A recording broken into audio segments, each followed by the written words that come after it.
સોરઠ ધરા સોહામણી જ્યાં સંત થયા અનેક, એ સંતોમાં ભક્ત અનોખા નરસિંહ મહેતા એક. જ્યાં ગર્વિષ્ઠ ગિરનાર છે, જ્યાં પ્રકૃતિ પાંગરી છે, જ્યાં ગુજરાતના પનોતા પુત્ર અને દેશના દીર્ઘદ્રષ્ટા માનનીય વડાપ્રધાન શ્રી નરેન્દ્રભાઈ મોદીનું વિશ્વવિદ્યાલય સ્થાપિત કરવાનું સ્વપ્ન થયું છે સાકારિત. તે સ્થળ એટલે જૂનાગઢ અને તે વિશ્વવિદ્યાલય એટલે ભક્ત કવિ નરસિંહ મહેતા યુનિવર્સિટી.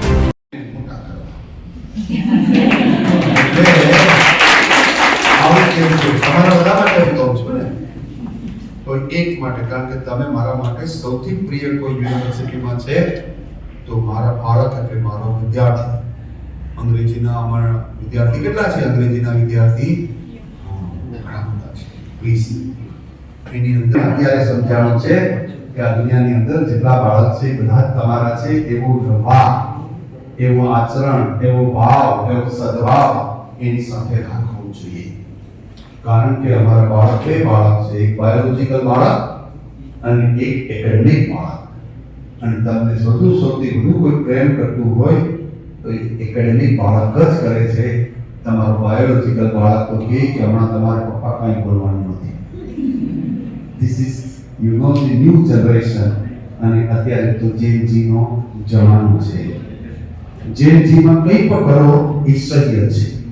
મા બાપને હવે ટ્રેનિંગ માટેના ક્લાસ આપવાનો પ્રયત્ન હું નિવૃત્તતા પછી કરવા માંગુ છું કે how to handle the gen Z, the behavioural pattern.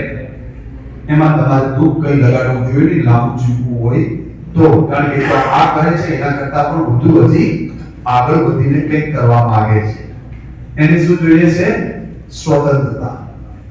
સ્વતંત્રતા છે એ આઝાદી છે, એ બોલવાની, ચાલવાની, વ્યવહારની, મોજ કરવાની, હે ને, સુખ ભોગ લેવાની. એમ કે this is my body, this is my choice, what I have to think. મને જે ફિટ લાગે એવું કરવા માંગુ છું. પણ હજી સૌરાષ્ટ્રનો આ વિસ્તાર છે એ હજી મા બાપની પણ કાળજી લે છે. ન ગમે તો પણ મા બાપ ગમે કે તો પણ હજી આદર કરવા વાળી પ્રજા એ સૌરાષ્ટ્રનો આ રિજિયન છે, જેને ગીર ગણાય છે. એ વિસ્તારમાં તમે બેઠા છો એટલે જેનજી તમારા હોય કોઈ વિચાર તો દરવાજાની બહાર તમે એને રાખીને આવજો, એને ભેગા લઈને અહીં આવતા નહીં. કારણ કે તમારા ઓવરઓલ જે આચરણ છે એની અંદર એ ભેદ ઉત્પન્ન. તમે મૂળભૂત રીતે એ છો નહીં. તમે મૂળભૂત રીતે તો અંદરથી ખૂબ શુદ્ધ છો. અને શુદ્ધ આત્માઓ બધા અહીં બેઠા છે. એ આત્માઓને હું પ્રણામ કરું છું. તમારી અંદર જે બિરાજમાન છે એને હું બહુ જ અંદરથી હૃદયથી પ્રણામ કરું છું. તમે બધા ખૂબ પરફોર્મ કરજો. તમારે એટલી જ વાત કરવાનું કે આ ટાઇટલ મેં શા માટે લીધું, શું કામ મેં આ લીધું, એના કારણો તમારે 3-4 તૈયાર કરવા. કોઈનું કોપી કર્યું મેં તો કારણો કહી શકશે નહીં. તો કે આવું મેં કર્યું છે, આમાં તમને જે ઠીક લાગે પૂછો. તો એ જે પૂછે આપણે કહીએ પૂછે કે ઈ પૂછીમાં કઈ ફરક પછી પડવાનો નથી. ત્રીજું, તમારા ચેપ્ટર પ્લાન વિશે પણ તમારે કરી દેવું જોઈએ. અને આ રિસર્ચ કર્યા પછી પ્રોબેબલ ફાઇન્ડિંગ શું આવશે એ પણ તમારે વાત કરવી જોઈએ. અને આના પછી કોઈ ફ્યુચર સ્કોપ ઓફ સ્ટડી હોય કે મારા પછી કોઈ સંશોધન કરવું હોય તો એને કયા વિસ્તારમાં કરવું જોઈએ એનો સ્કોપ તમારે આપવાનો છે. અને તમારું બાકીનું બધું કહેવાનું છે.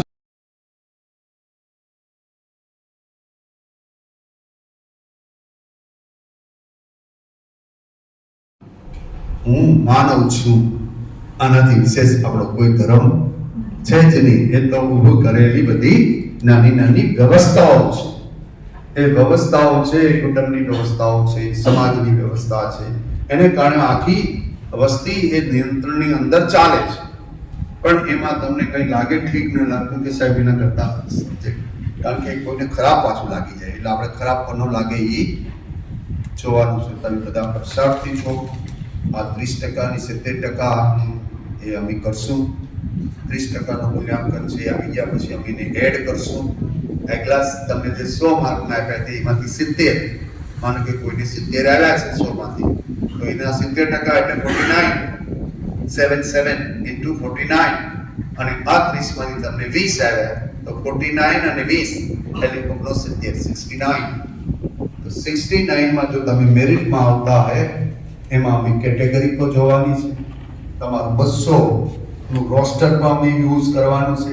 SC ST OBC આ બધી જ કેટેગરી ની અંદર અમે એનું રોસ્ટર લેવાનું છે, અને આ વર્ષે જે રોસ્ટર અટકશે એને આગલે વર્ષે પછી એ સીટથી આગળ કરશું. એટલે એવું ન થાય કે કોઈ સોસાયટીના જે રોસ્ટરનો લાભ ન મળે, કારણ કે ઘણી કેટેગરી એવી છે કે એને 14મું નામ હોય, EW ને 10મું નામ હોય, સીટ 8 જ હોય તો દરીનો કોઈ દી વારો આવે નગર નહીં. તો અમે એવું કરવા માંગી રહ્યા છે એમાં પણ કે વી use roster 100% and every year જ્યાંથી કટ ઓફ થાય ત્યાંથી નેક્સ્ટ યર એ ઊભું પાછું કરશું, એટલે વિદ્યાર્થી દરેક સમુદાયના વિદ્યાર્થીઓને એનો લાભ સરખો મળે એવું અમારું આયોજન છે.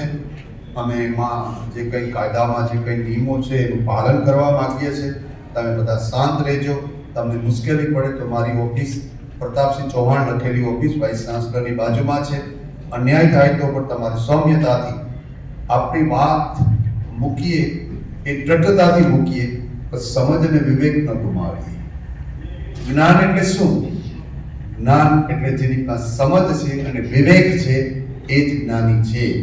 બાકીની બધી માહિતી છે. માહિતીને જ્ઞાન કહી શકાય નહીં. જ્ઞાનની અંદરનો એ ઇનપુટ્સ છે. તો તમે બધું આવું કરજો.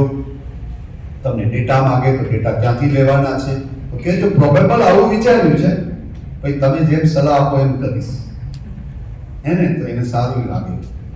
ઘણા લોકોને બહુ સારું લાગે. ઘણા લોકોને પ્રશ્ન પૂછવાની ટેવ હોય તો એને ઉતાવળે જવાબ નહીં દેવાના. એ પૂછી લઈ, સાહેબ પૂછી લીધું ને હવે હું બોલું, પૂછી લીધું એ પણ નહીં કે હવે એ બંધ થઈ જાય પછી આપણે બોલવું, ન કે એને ખરાબ લાગે. હજી હું મારો પ્રશ્ન તમે સમજો ને, તમે એટલા બધા હોશિયાર છો તો એ પાછું બીજું કેમ એની યારે જોડી દે તો તમને મુશ્કેલી. આપણે સૌમ્ય ઇન્ટરવ્યુ છે, સ્ટ્રેટેજિક સિચ્યુએશન છે, હાઉ યુ હેન્ડલ. તો એ હેન્ડલ કરવાની મારી એ વાતની એ છે કે તમે શાંત રહેજો, લાંબા લાંબા શ્વાસ લેજો, એનાથી ધ્યાન શ્વાસમાં કેન્દ્રિત થાય તો ધ્યાન બીજી બાજુ ભટકે નહીં.